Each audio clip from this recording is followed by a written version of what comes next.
I'm going to tell you something that most finance channels won't. I want you to stop budgeting. Yeah, you heard me.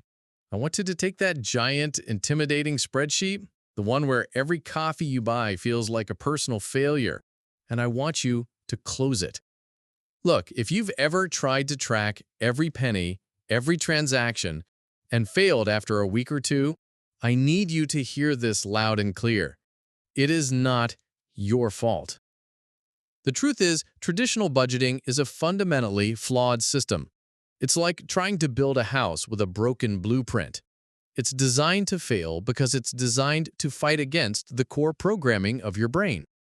And today, we're going to debug that system.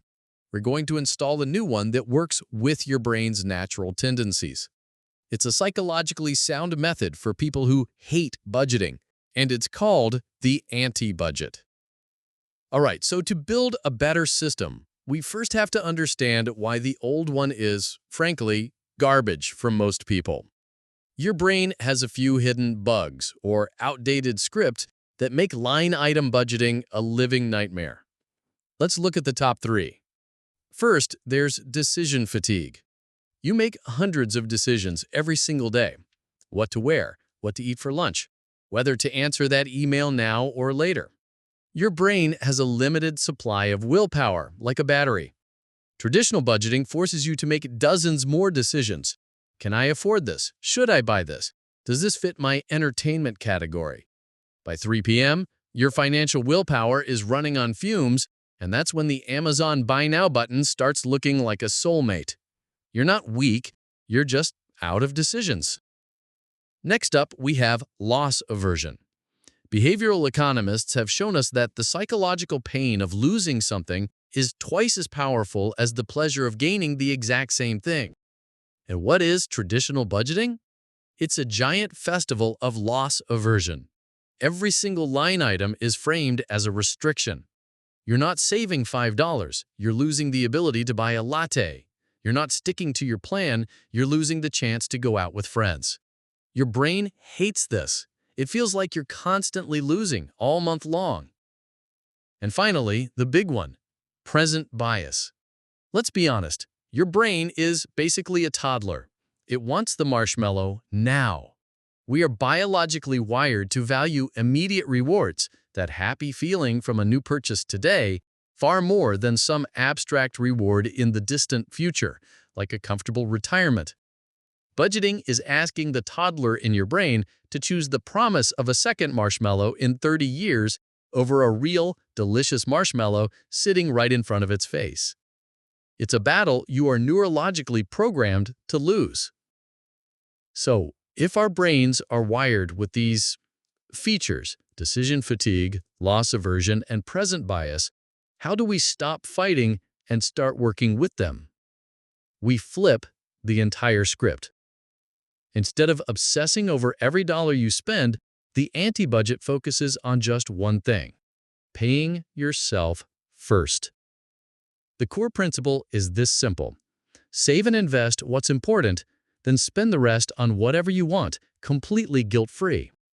Think of it like income tax. You don't get your full paycheck and then decide how much to give the government, right?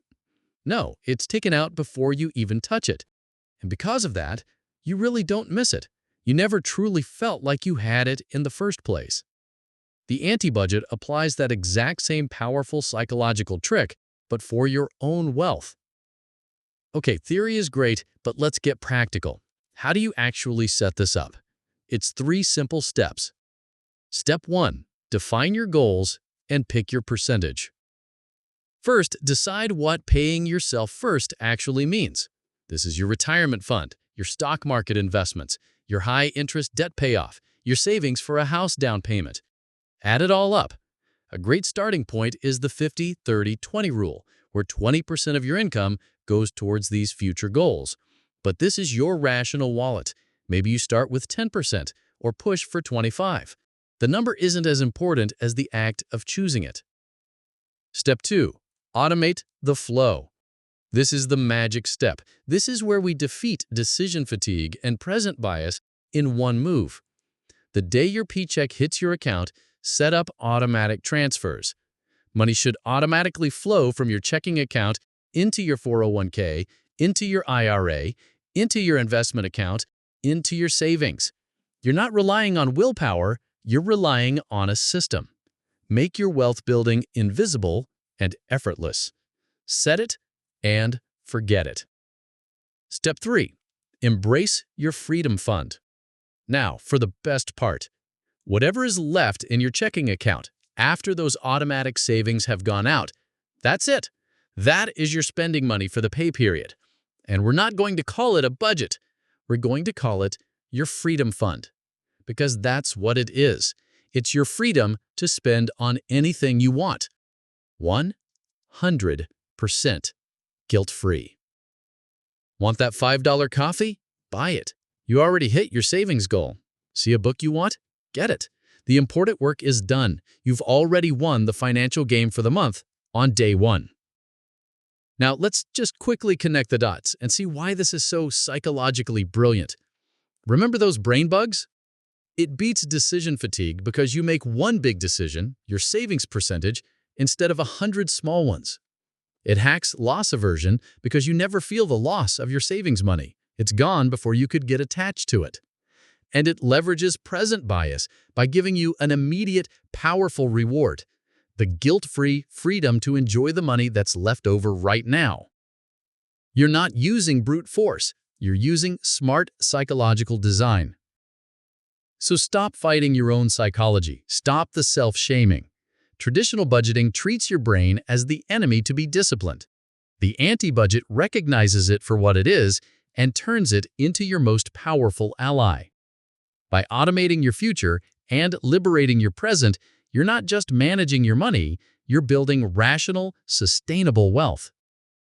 If you're ready to debug your financial mind and take back control, make sure you subscribe to the Rational Wallet and hit that notification bell so you don't miss our next deep dive. And for my question of the day, in the comments below, let me know, what's the one financial bug you struggle with the most? Is it impulse buys? Fear of investing? Let's talk about it.